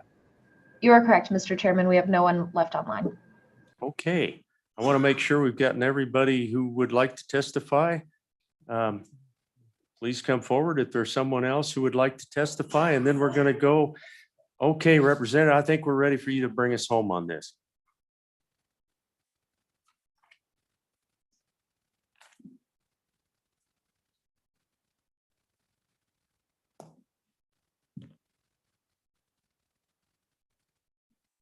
Go ahead. I'm waiting. I'm sorry. Oh, Mr. Chairman, so you got a full story here. And bottom line is I don't think I could have phrased it any better than you did earlier about the different people are at different stages in their business. And, you know, it's a decision on should we wait until everybody's ready before we decide that it's okay for people to expand or not. And I don't think we're in the business as a legislature to decide business models and limit free market. So that's up to the locals in the different communities. And I think the analogy of the car dealership is perfect. I think liquor law is one of those places that we really put a lot of extra sideboards and suspenders on building business models. We wouldn't do that in any other industry. If a car dealer was here and said, hey, we want to open up a different place in a couple different towns, we wouldn't even think twice about it. But you know, the liquor law, we already have the parameters around it as Director Noble and Mr. Montoya both stated. We have those parameters on it. But as far as how and who and what you do as far as your business is concerned, that's not our job as legislatures. Our job is to make sure that people they stay within the boundaries of whatever the federal guidelines are, which we don't violate those, which is the 3-tier system. So as long as we stay within that, we should be okay. So that's just where we're at. You and I have been through this 2 years. And so it's not new. And it's been out there. So, you know, unfortunately, I am a little frustrated that I'm hearing about all these changes that were necessary from Director Montoya now, after the bill passed a week or so ago. So I did email you all I think it was 216, it's House Bill 216. So I offer that, you know, whatever the committee chooses to do. Representative, thank you. And we do have, thanks to Mr. Moser, appreciate that. We do have that language and if so desired by the committee, we'll pull it in there. But questions for the sponsor of the bill? Senator Pappas. Not so much questions. But something I guess I learned tonight is a little troubling to me. And I was a co-sponsor on your bill here. But what the point that Mr. Moser brought up is something I'd never thought about the competition with retail outlets. And we've talked about tasting rooms all night long. But and I understand that a satellite location, and I looked up the statute, and I looked in Title 12, I can't find a definition for satellite. So that I think proves to me is a problem, what the definition of a satellite location is. But if it's a location that's really a full-fledged bar where you can have any cocktails, as many as you want, you just come in and buy, it's just a bar. Of course, it's limited to the one manufacturer's products, but it's still an open bar. To me, that's not a tasting. to me, a tasting room is kind of what Mr. Mosier mentioned. It's a place where, yeah, you can taste their product, but you can't sit there and drink all night. You can buy bottles, take them home. And I think I'd be okay with that. I'm a little troubled now that I'm sponsoring a bill that's going to be competing with our retail locations. And I agree, our business model is all screwed up in the state because we're limiting the alcohol retail business and wholesale business, unlike other states do, where, you know, you can buy it at the supermarket, right?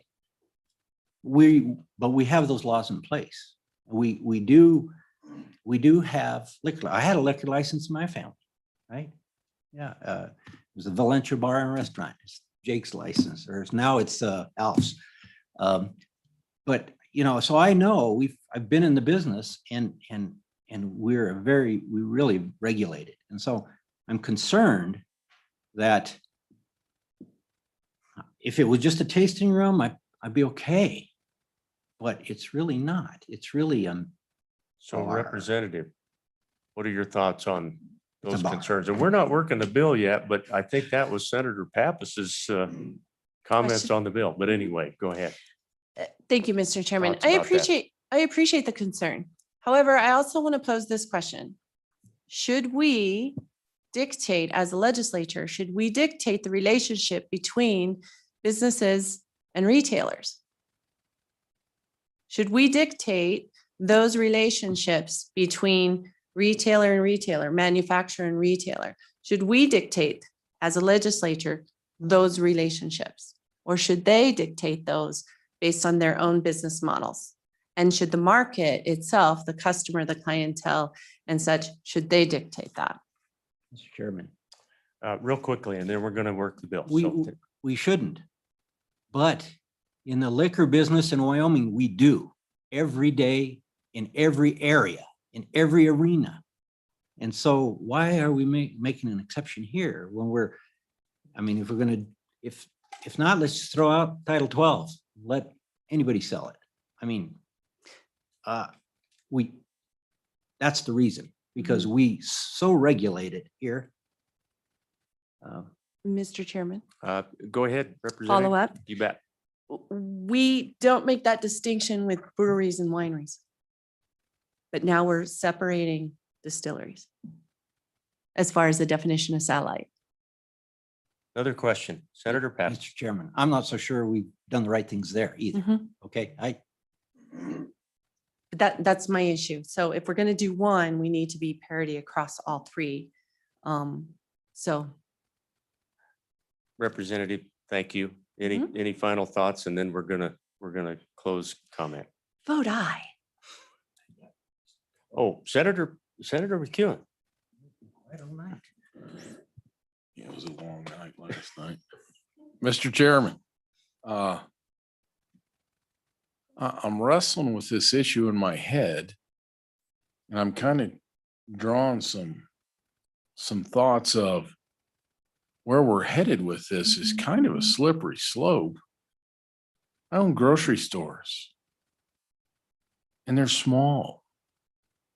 And I'd love to see legislation that shut Albertsons down and Walmart down, and I got a Smith's in my town too. Can we get rid of them?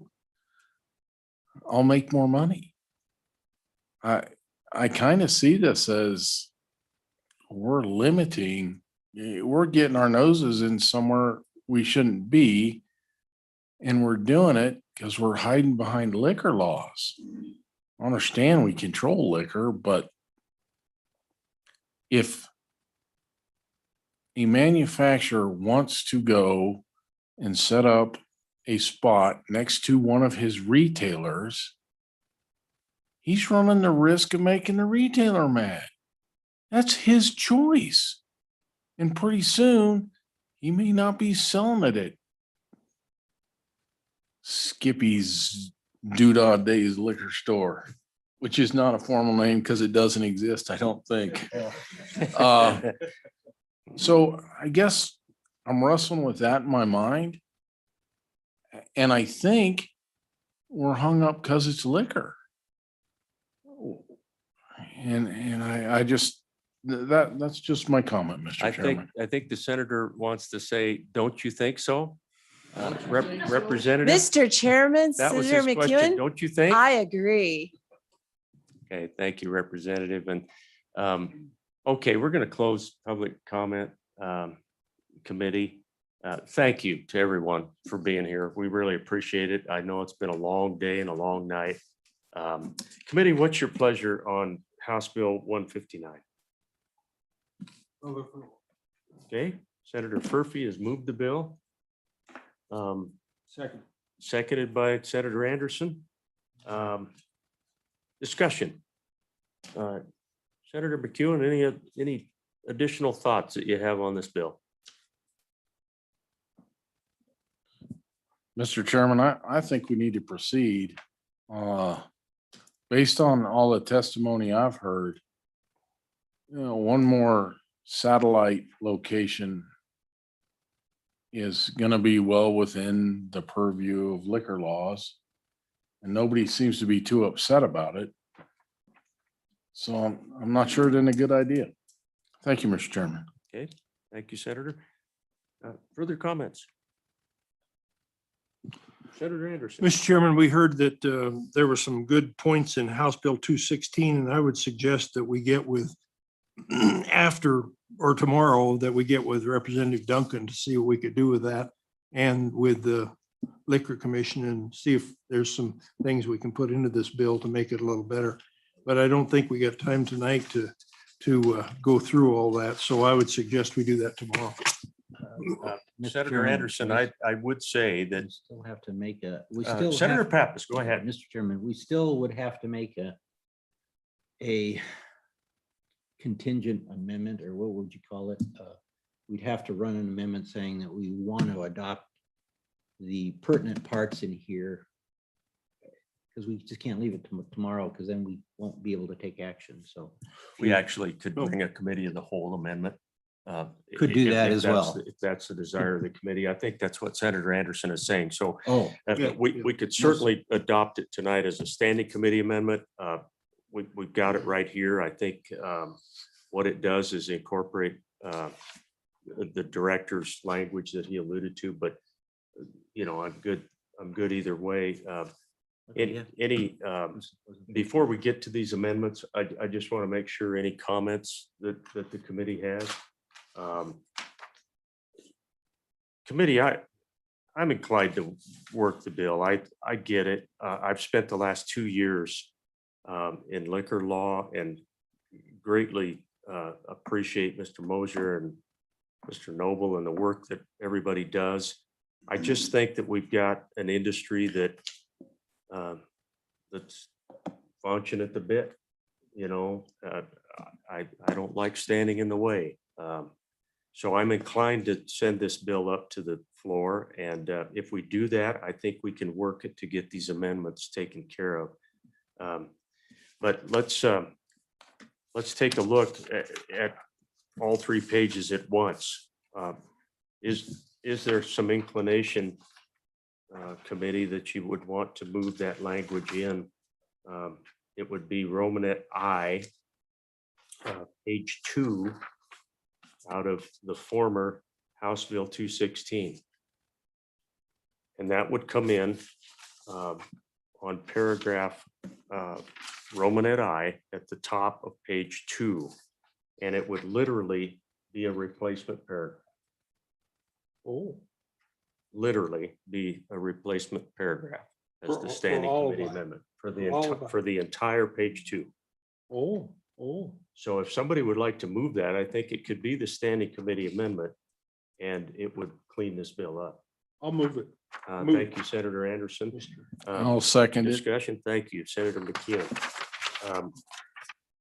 That language, I think, does the trick, and we can always come back in, as Senator Pappas pointed out, we can go committee of the whole and on through if the bill survives past that. So all in favor of the amendment, say aye. Aye. Aye. Any opposed? No. That amendment has passed. And Kim, did you get that? Mr. Chairman, I don't have what you're looking at, so. I bet I can get that to you.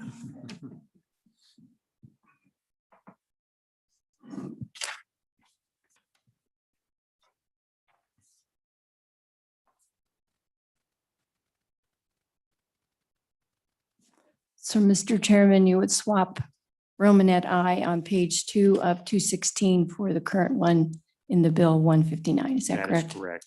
correct. And Kim, I'll stay and we'll make sure we get that correct. Anything else on the bill committee? Are you ready for question on the bill? Question. Yeah. Okay. Kim, would you please take roll on House Bill 159? Roll call for House Bill 159 engrossed. Senator Anderson, Aye. Senator Furphy, Aye. Senator McEwen, Aye. Senator Pappas, No. Chairman Landon, Aye. 4 ayes, 1 no, do pass amended. So Representative, I think you might have lost your floor manager there. So. Yeah. Senator Pappas feels strongly on both sides of the issue. is what's- So we will try to do our best with this bill. Representative, if you have some notes or thoughts about it, we can touch base and committee, maybe we can back each other up and try to reflect the conversation we had tonight. Yeah, tough stuff, some of this liquor law, and I get it. It's a tough deal. And so we'll go up and then have this policy discussion on the floor of the Senate and see where that goes. Thank you, Representative. That one's fine. Thank you.